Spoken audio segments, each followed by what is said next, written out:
विनाशाय दीपज्योती नमोस्तुते। दिव्या दिव्या दीपकार कानी कुंडल मोती हार, दिव्याला पाहून नमस्कार। तिळाचं तेल कापसाची वात दिवा जळू दे मध्यम रात। सर्व मंगल मांगल्ये शिवे सर्वार्थ साधिके शरण्ये। गांधी ओपन युनिव्हर्सिटीच्या वर्गांना गणित व इंग्रजी डिप्लोमा आपल्याला प्राप्त आहे। आपणास ऑक्सफर्ड युनिव्हर्सिटी स्पोकन इंग्लिश आणि फेनिक्सचे सर्टिफिकेट आहे। सध्या आपण उत्कर्ष विद्या मंदिर खापरी येथे विद्यार्थ्यांना इंग्रजी कसे बोलावे त्याचे प्रशिक्षण देत आहात व योगद्वारे चिरतरुण आणि स्वस्थ कसे राहावे याचे मार्गदर्शन सुरू आहे। 50च्या पुढील महिलांना योग करण्यासाठी प्रवृत्त करून योग शाखेत शिकवल्या जाणाऱ्या दंड क्रमिकांचे नृत्य स्वरूपात जास्तीत जास्त लोकांपर्यंत पोहोचवण्याचा प्रयत्न त्या करीत आहेत। हातमाग हे आपले राष्ट्रीय धरोहर आहे। त्याने विणलेल्या जाणाऱ्या कपड्यांचे फॅशन शोद्वारे संयोजित मार्गदर्शन करावे। धन्यवाद। त्यामुळे थोडीशी ही जबाबदारी मी घेतली आहे की ज्या गोष्टी सगळ्यांपर्यंत पोहोचवायच्या आहेत त्याविषयी मी बोलणार आहे। तर आज इथे आपण जमलो आहोत, सगळे आनंदात दिवाळी साजरा करतो आहोत। याचं कारण म्हणजे तिथे सीमेवर सैनिक जे आहेत ते आपल्या देशाची सुरक्षा करत आहेत।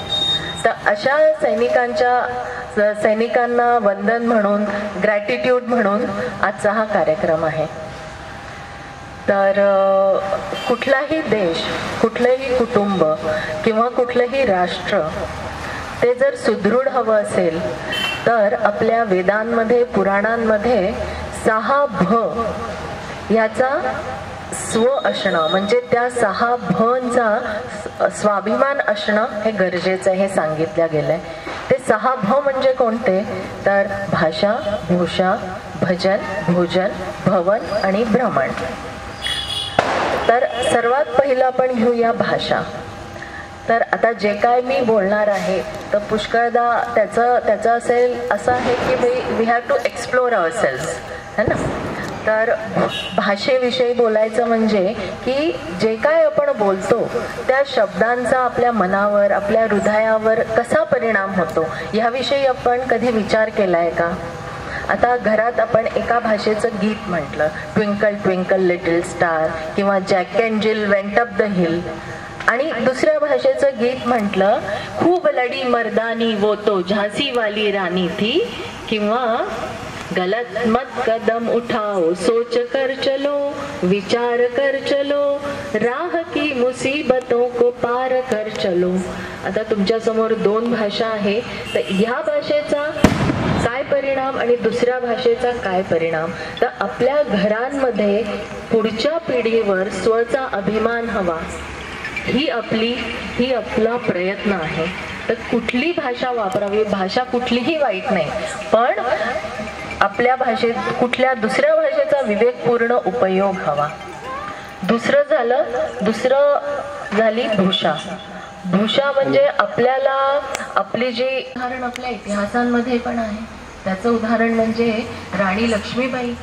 लढायला घोड्यावर बसायचं होतं, तलवार चालवायची होती, जो वेश तिने परिधान केला तो वेश तिच्या लढाईच्या कधी आडे आला नाही। राणी चेन्नम्मा, तिचा फोटो तुम्ही बघितला असाल, घोड्यावर बसून ती पण लढत होती। तर हे आधुनिकीकरण आहे।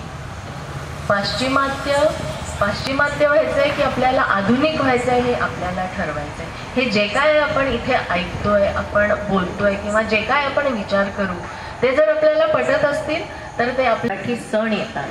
तर मोठ्या कंपन्या ज्या आपले हिंदू सण येतात तेव्हा ज्या मोठ्या कंपन्या असतात त्या आपल्या जाहिरातींमध्ये मराठी वस्त्र परिधान केलेल्या महिला दाखवतात, पण कधी त्यांच्या कपाळाला कुंकू नसतं। तर एक आपल्या मराठी महिला आहेत, त्यांचं नाव आहे शेफाली वैद्य। त्यांनी एक चळवळ सुरू केली, नो बिंदी नो बिझनेस, आणि सगळ्या मातृशक्तीला कौतुक करा असं वाटतं की ही त्यांची चळवळ त्यांनी उचलून धरली। म्हणजे ज्या कंपन्या अशा जाहिराती करत होत्या की भारतीय परिधान आणि कुंकू नाही, अशा कंपन्यांकडनं सामान घेणं थांबवलं, त्यांचा बिझनेस बसायला लागला. तर आता तुम्ही पेपरांमध्ये बघा, होर्डिंग्समध्ये बघा की अशा ॲडव्हर्टाईज ज्या असतात त्याच्यात सगळ्या महिलांच्या कपाळाला कुंकू असतं. तर ही आपली भारतीय भूषा.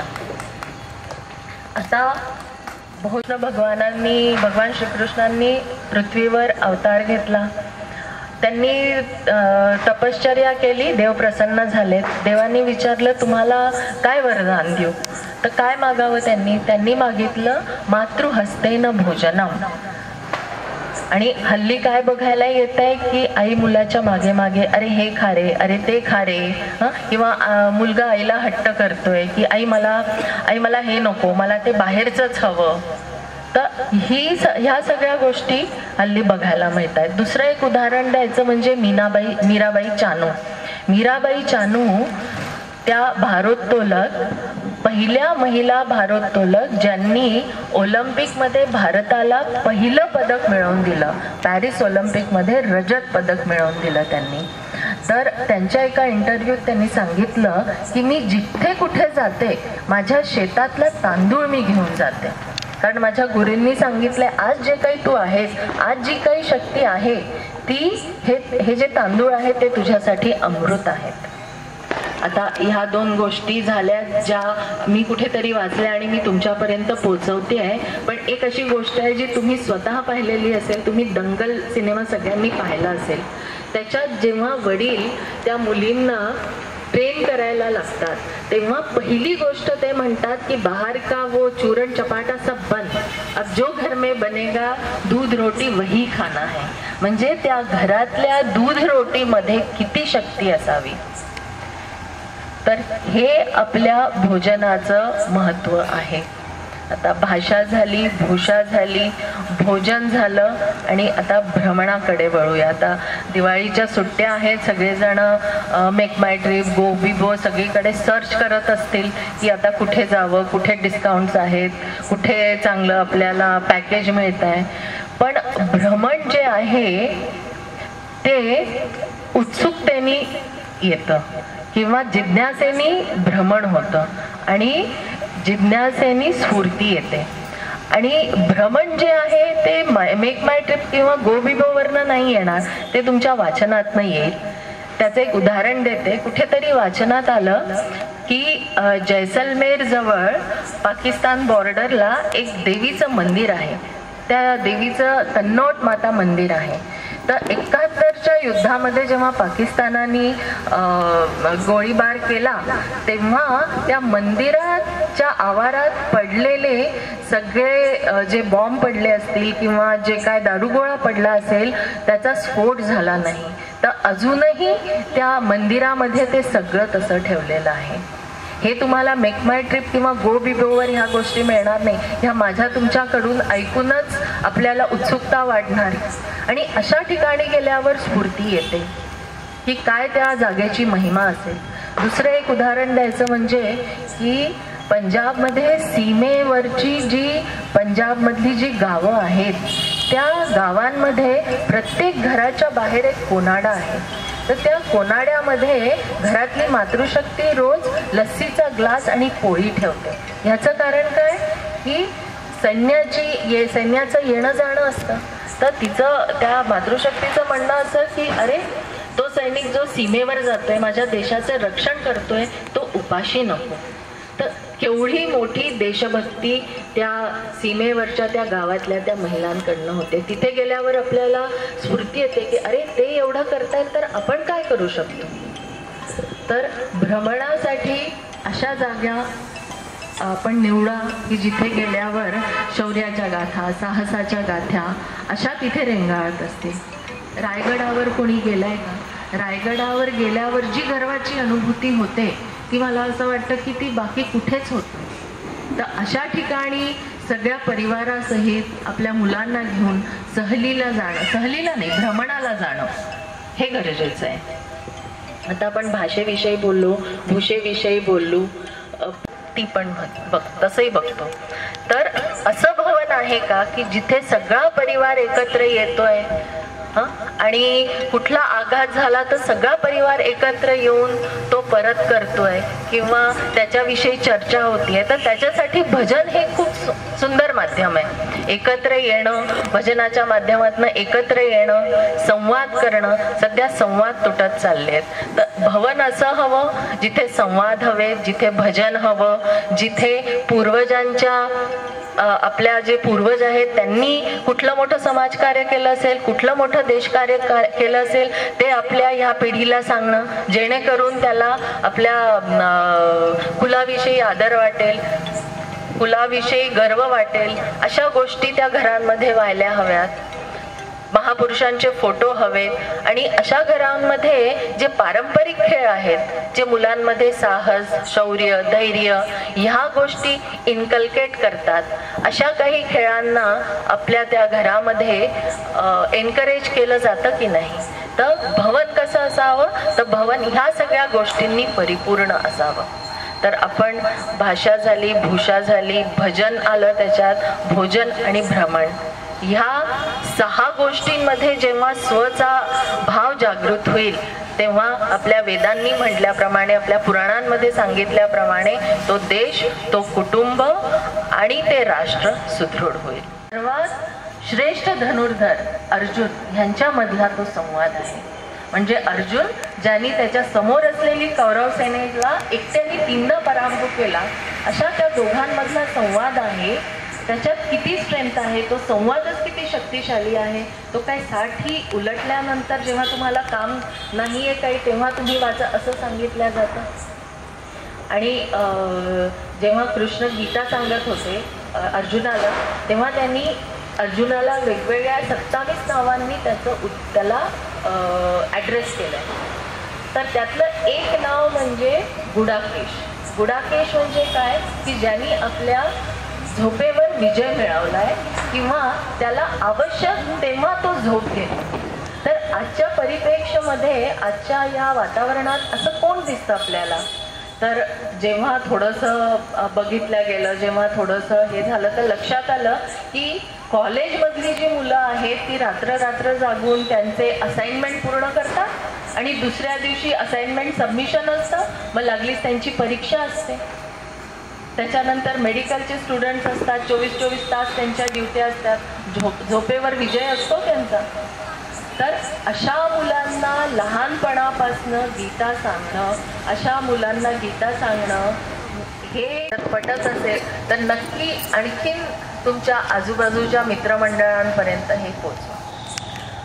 एक आणखीन गोष्ट सांगायची म्हणजे की जगामध्ये जे काय सध्या चाललेलं आहे त्याच्यावरनं प्रत्येक राष्ट्राचा एक स्वभाव असतो, एक वृत्ती असते, एक मॅसेज टू डिलिव्हर असतो. जसं ग्रेट ब्रिटन, इंग्लंडचं काय आहे की 4 ब्रिटिश लोक सोबत आले की ते राजकारणाचंच बोलतात.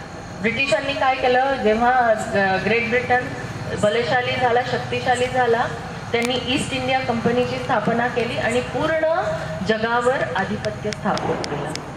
दुसरं झालं अमेरिका. जेव्हा 4 अमेरिकन एकत्र येतात ते तेव्हा फक्त व्यापाराविषयी बोलतात. तर अमेरिका जेव्हा बलशाली झाला तेव्हा त्यांनी काय केलं, पूर्ण जगाला आपली बाजारपेठ बनवलं. ते आपण बघतोच आहे. तसंच उदाहरण द्यायचं तर जर्मनी जेव्हा बलशाली झाला, जर्मनीचा स्वभावच आहे युद्ध, जर्मनीचा वृत्ती आहे युद्ध. जेव्हा जर्मनी बलशाली झाला त्यांनी काय केलं, पूर्ण जगाला पहिलं महायुद्ध, दुसरं महायुद्ध दोन्ही जर्मनीमुळे. तसंच फ्रान्स एक उदाहरण घ्यायचं झालं की फ्रान्स म्हणजे फॅशनचं माहेरघर. फ्रान्स जर बलशाली झाला असता तर पूर्ण जगाला त्यांनी सौंदर्यदृष्टी दिली असती, एस्थेटिक दिलं असतं. त्याचं उदाहरण घ्यायचं म्हणजे की आपण पिक्चरमध्ये किंवा उडताना किंवा फोटोमध्ये आपले फायटर्स पाहतो, त्याच्यात आपण मिग पाहतो, मिराज पाहतो, F-16 पाहतो. त्यांना पाहिल्यावर असं वाटतं की ही मोठी लोखंडाची मशीन आहे. पण जेव्हा राफेल पाहतो, जे फ्रान्सनी बनवलंय, ते बघताना असं वाटतं की कुठला तरी मोठा गरुड पक्षी काय सेवा करू शकतो.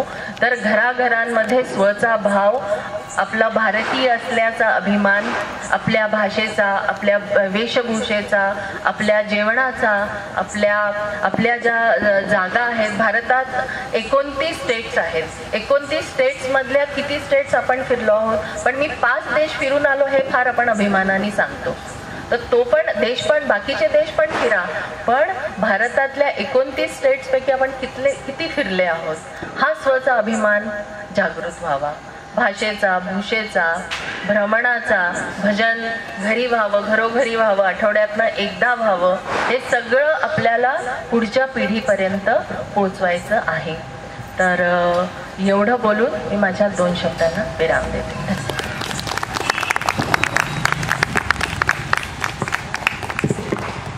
प्रगतीसाठी कुटुंब प्रबोधन गतिविधीचे ही 6 सूत्र खूपच महत्त्वाची आहेतच. त्यामुळे सुसंगती, सुविचार, आचार, सहकार्य, संघटन घडते आणि समाजाची आणि देशाचीही सेवा घडेल. मी आपल्या सर्वांना विनंती करते की आपण समोरून स्थानापन्न व्हावं आणि पुढच्या कार्यक्रमाचा आनंद घ्या. खेळातून आपला भारत देश कसा दिसतो आहे, तर तात्काळ राकेश शर्मा यांनी म्हटले होते, सारे जहां से अच्छा. आणि असे त्यांचे उत्तर ऐकून सगळ्यांच्या अंगावर रोमांच उठले होते की किती भावनात्मक आणि अभिमानास्पद असे उत्तर होते. असे हे अर्थपूर्ण, भावपूर्ण देशभक्तीपर गीत आपल्याला ऐकवणार आहे आमचा छोटा पॅकेट बडा धमाका म्हणजेच वरद कोठारी आणि आराध्या पुराणीकर.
सौम्या टांगसाळे ही आपल्या नागपूरची प्रसिद्ध सुप्रसिद्ध गायिका श्रेया टांगसाळेची मुलगी आहे. आईच्या पावलावर पाऊल टाकून ती पण गाणं म्हणते आहे. गणपती आज दारी रे आले रे, गणपती आज दारी रे, बाप्पा मोरया आनंद झाला माझ्या मन भारी रे, आले रे गणपती आज दारी रे, आले रे गणपती आज दारी रे, गणपती आज दारी रे, आले रे गणपती आज. सा ग म ध नि सा, सा नि ध नि ध म ध म ग म ग सा ग सा नि सा ध नि सा दारी रे, आले रे गणपती आज दारी रे, आले रे गणपती आज दारी रे. धन्यवाद. सूर नभिरंगती दश दिशा भूपाळी गाती हे आशा भोसले यांनी गायलेलं, वसंत प्रभू यांनी संगीतबद्ध केलेलं, रमेश अळावकर यांनी लिहिलेलं गीत आपल्याला सादर करायसाठी इथे येत आहे. आळणा आणि बरे.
पेपर पोटात माझ्या का येऊन दुखेल का रे धोपर. भोलानाथ भोलानाथ सांग सांग भोलानाथ पाऊस पडेल का. धन्यवाद. आता आईचा गोंधळ कसा घालते ते आपण तिच्या शब्दात ऐकूया. कृपेने तारीची भक्तांना अगाध महिमा तुझी मावली वारी संकटांना. कृपा करी माझ्यावरी जागावी तो रात सारी. आई कृपा करी माझ्यावरी जागावी तो रात सारी. आज गोंधळाला ये गोंधळा मांडला भवानी गोंधळाला ये.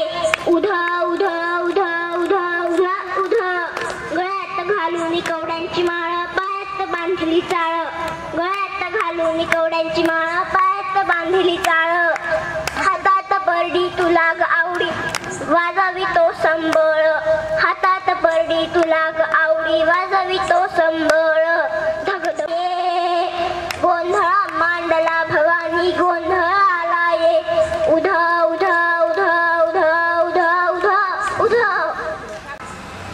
रसिका खूप उत्साही आहे, ॲक्टिव्ह आहे, सगळ्या ह्याच्यात तिला भाग घ्यायला आवडतो. ती टीचर आहे, ट्युशन्स घेते घरी आणि आज ती आपल्याला छान हलकी फुलकी कविता ऐकवते. ॲक्च्युली विषय खूपच वेगळा आहे माझा. आतापर्यंतचा जो वातावरण निर्मिती झाली आहे ती अगदी देशप्रेम, नंतर भूपाळी वगैरे, आणि आता मी काहीतरी भलतंच म्हणणार झालेली आहे की एवढं सगळं आहे ते एका जोरदार टाळ्या माझ्या मैत्रिणीसाठी मी झाल्या पाहिजे. आजचा हा कार्यक्रम माझा नंबर जरा ॲक्सिडेंटलीच लागला. यांचा एक चुकून मेसेज मला आला की कोण कोण काय गाणं म्हणणार आहे ते मला पाठवलं. तर मला काही कळलं नाही, कारण काही मागे पुढंच काहीच माहीत नव्हतं. मी म्हटलं काय, अरे नाही तू ये म्हणे मग प्रोग्रामला, असा असा प्रोग्राम आहे. म्हटलं चल आता बोलवतात आहे तर चल, म्हणून मग मी आले आहे. आणि बघा सगळ्यांच्या घरी बहुतेक कमी जास्त प्रमाणात अशी परिस्थिती असणार आहे जी आज मी सांगते तुमच्यासमोर.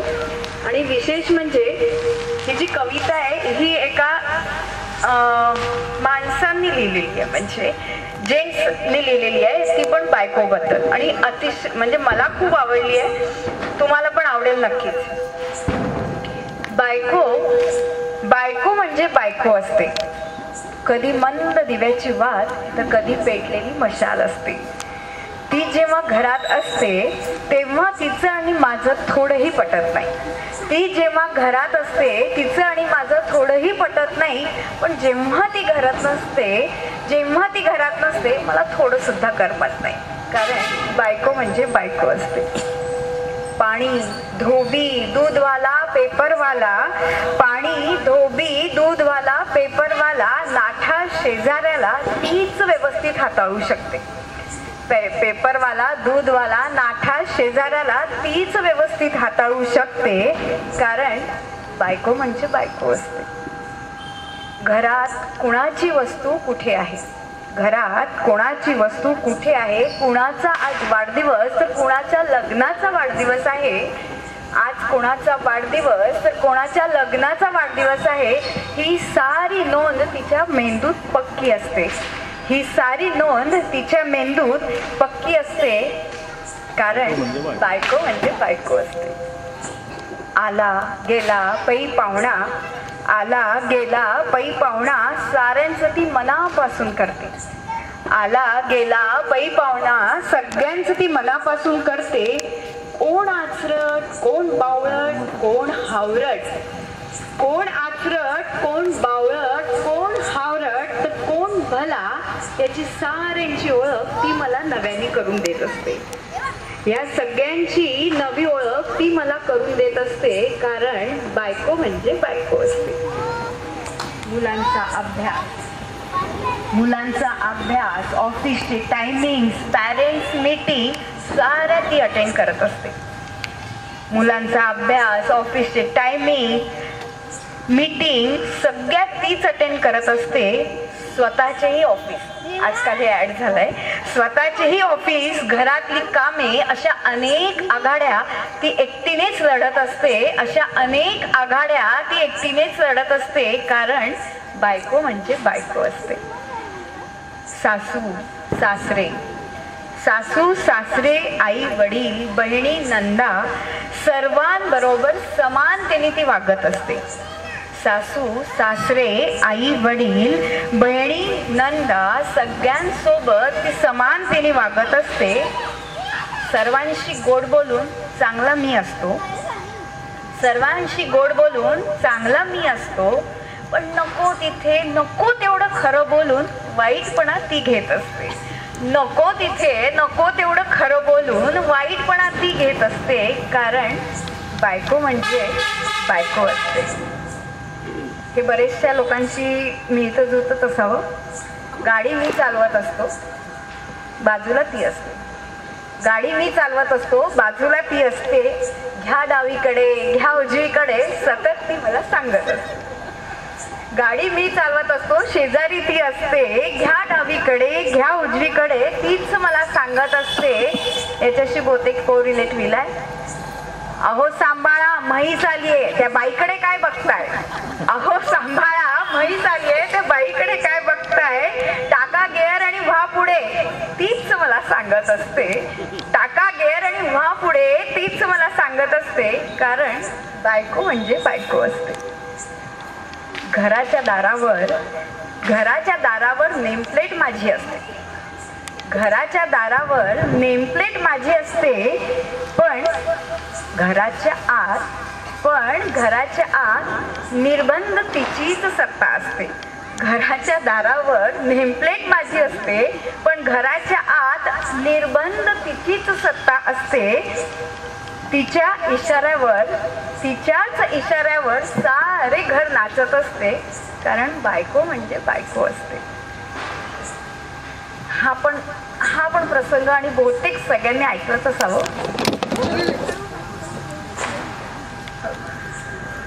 नशीब माझं, आता तो शब्द वापरत नाही, नशीब माझं चांगली स्थळ सोडून तुमच्या घरी आली. नशीब माझं सारी चांगली स्थळ सोडून तुमच्या घरी आले. आणि मी होते म्हणून टिकले. मी होते म्हणून सारे सोचले टिकले. असंच सतत म्हणत असते. आणि खरं सांगा, माझी काय तुमची काय, माझी काय आणि तुमची काय, हीच कथा घरोघरी असते. बायको म्हणजे बायको असते. धन्यवाद.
केंद्र सरकारी कार्यालयात 14 सप्टेंबरला हिंदी दिवसाचे आयोजन केले जाते. पूर्ण 15 दिवसांचे कार्यक्रम हिंदी पखवाडा या नावाने घेतात।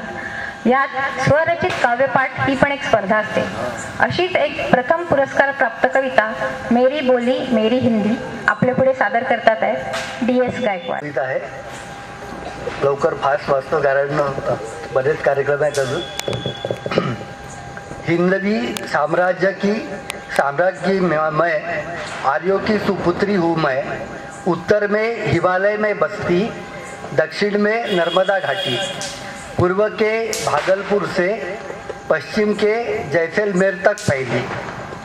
सन 1000 की उत्पत्ति मेरी, सन 1400 मध्य में पहुंची, सन 1800 आधुनिक काल मेरा, खड़ी बोली रूप है मेरा असली। बघेली, छत्तीसगढ़ी, मैथिली, उर्दू, भोजपुरी मेरी सहेली। हिंदुस्तान की हवा हवा में मैं जन जन की मीठी बोली।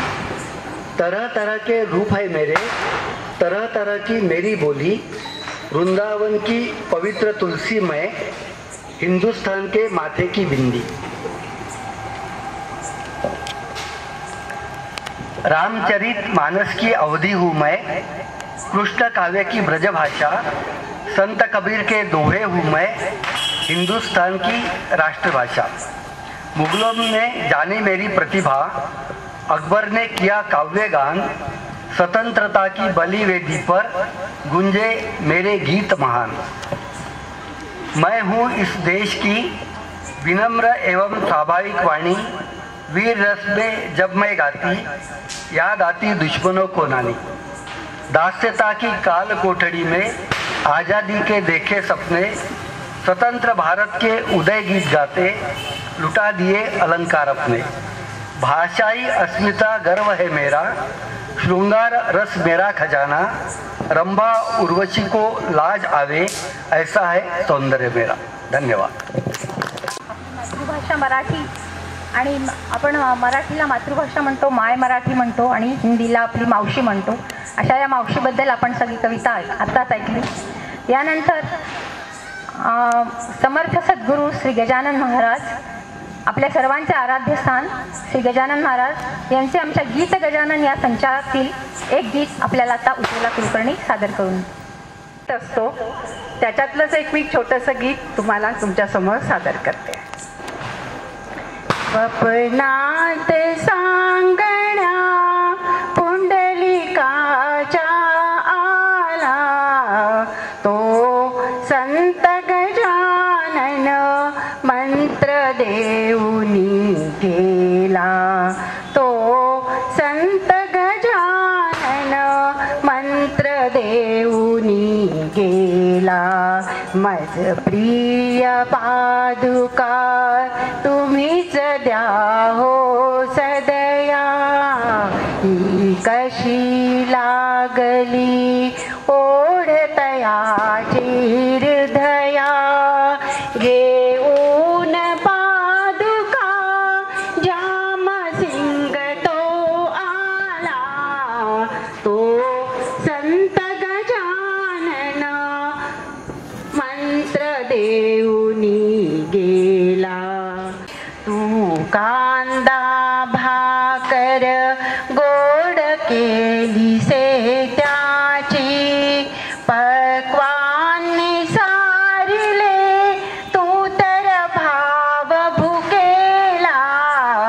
तो संत गजानन मंत्र देऊनी गेला। येताच सूर्य तो आकाशी उदयाला। तो छर्रा लागे तुकाराम माळ्याला। तब मंत्र देऊनी गेला। तो संत गजानन मंत्र देऊनी गेला। गजानन महाराज